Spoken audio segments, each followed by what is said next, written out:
سلامونه وخت مو په خیر د زیرونیو 23 ورځنیو سپورټي خبرونو ته ښه راغلاست. دوشنبه ده د 1404 هجري لمریز کال د مرغومي لومړی او د 2025 زیږدیز کال د ډسمبر 23 ده. مننه چې له موږ سره یاست. زموږ پاڼې هرومرو خوښې کړئ. د افغانستان د بوزکشي لیګ اووم پړاو سیالیو پایلوبه سرپول لوبډلې وګټله. د افغانستان د بوزکشي د لیګ د اووم پړاو د یما پټرول سیالیو پایلوبه کې د سرپول او بدخشان لوبډلې سره مخ شوې چې له یوې زړه راښکونکې او ښکلې لوبې وروسته د سرپول لوبډلې په اووه 0 توپیر خپل سیال مات کړ او د دې پړاو اتلولي یې خپله کړه.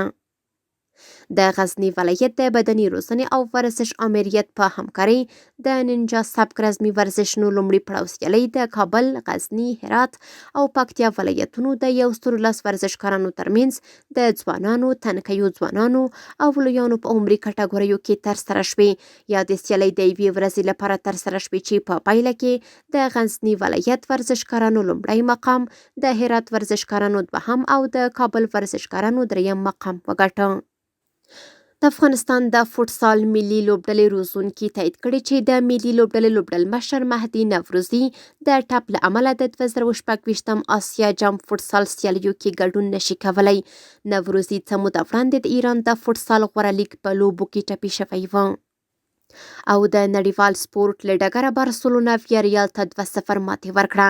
د بارسلونا د فوټبال لوبډلې د لالیګا د لومړۍ نیمایي وروستۍ لوبه کې ویاریال لوبډلې 2-0 ماتې ورکړه او د لالیګا د جدول په سر کې ځای خپل کړ.